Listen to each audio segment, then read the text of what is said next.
they wronged you. They did you wrong, Elizabeth.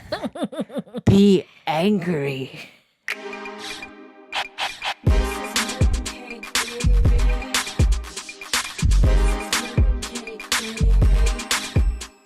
I used to, everyone has this like negative side and then their darkness or whatever.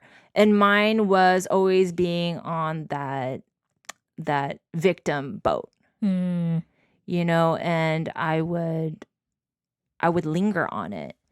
And we laughed about it earlier, is that I have this voice in my brain.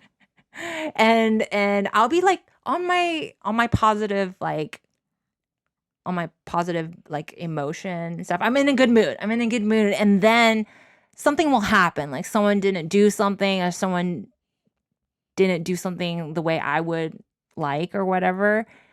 Or they like did me wrong or whatever. And a voice in my head would be like, they wronged you. They did you wrong, Elizabeth. Be angry.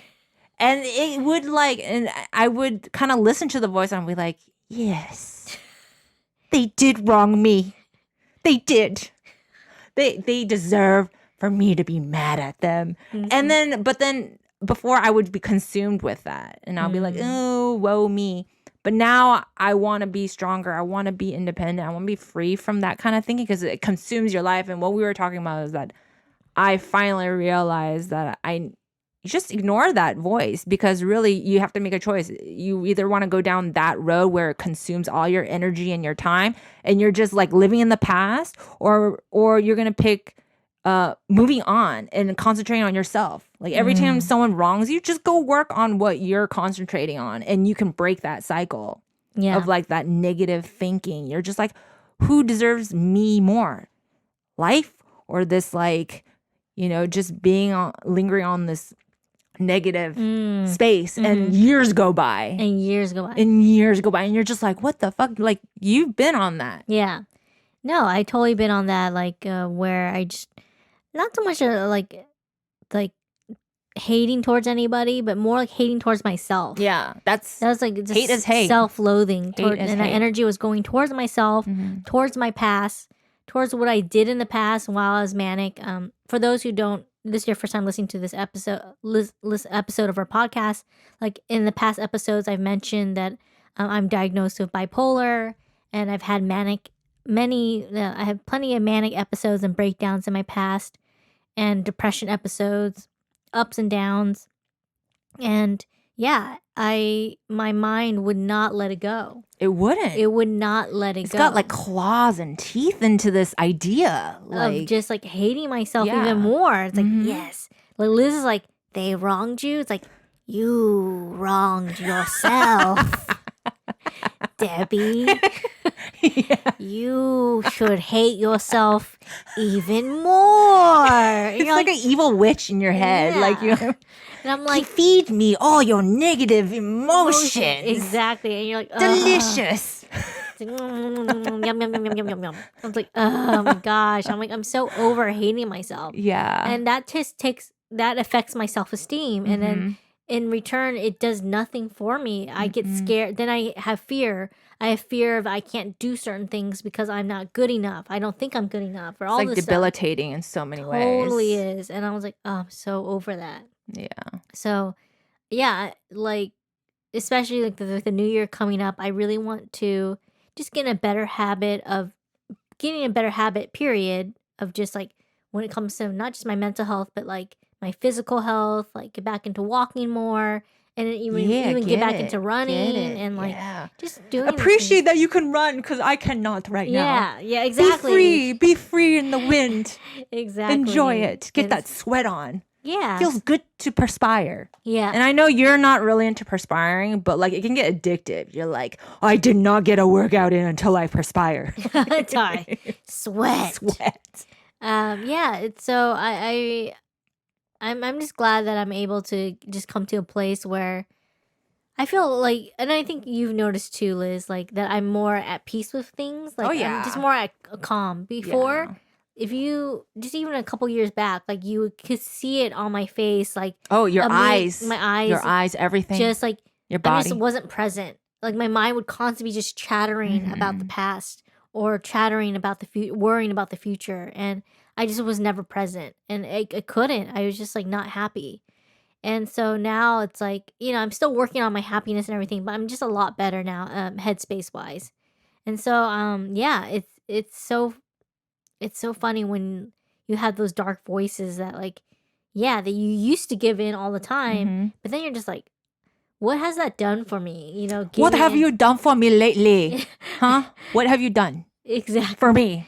But take all my time and energy and like just so much wasted fucking time. And I mean, sometimes you have to go through that shit. Exactly, right? you have to. I don't, like I said, like things are out of your control and you're just like, maybe I fucking need to go through that shit. So in the end, I come out and I'm like, yeah, I fucking live life and I can actually talk from experience and reach out to other people. Yeah. You know what I mean? That are going through this shit right now and they're more darker like beginnings of whatever they're going through. But like we can relate. We can talk to it. And maybe they can, if they feel like this is the right suggestion, maybe they might try it or maybe perceive things in a little bit different way. Like I really would like to save you years and years of just wasted time. Yeah. Because I think everyone has so much fucking potential. You know what I mean?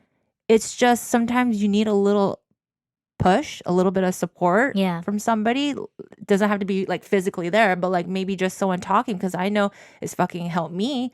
I'll hear somebody and it'll resonate with me and I'll be like, fuck, I like snap out of it. I'm like, dude, that's like, I feel like that's already a mantra in my mind right now. And I mean, if we can just even reach out to one person that's like feeling kind of like in their funk right now, and we're just talking about this, I hope it like kind of sparks something for you guys. Don't want to waste so much time. Exactly. I think that's what it is. Like time is so precious. It's something that you can't buy back. Yeah. So it's like, it's really important, I think, just, and I've mentioned in the past too, like just to be present and just to be really focused in the now and not be too worried about what's going to happen next or regret about what happened in the past, because you can't change those things. The only thing you can change is the present moment and what's going on right now. And that what's going on right now is what's going to affect the future. Yeah. And I so agree. it's like a ripple, right? Yeah, ripple effect, exactly. But whatever matters, it starts from the center. And that's you. You're the center. Exactly. And so we're getting so zen, Debbie. We're getting so fucking zen.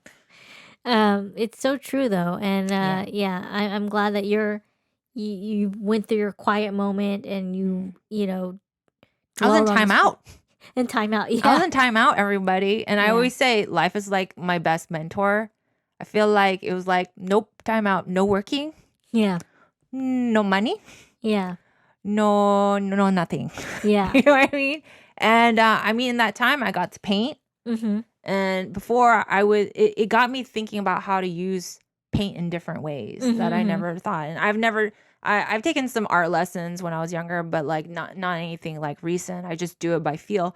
But I even learned how to stretch out my materials a little bit more and even make my own painting canvas, like with whatever material I had around the house. Like as an artist, it's not just about buying more and more and more. It's sometimes like being able to experiment and stretch out materials or products and stuff like that to make. Being resourceful. Yeah, being resourceful. And that's really opened my eyes too. Yeah. I was really shocked what I could make with, very less amount of products and stuff like that. So helped me to get outside of the box to creatively for me. But yeah, just I hope that will help somebody out there. And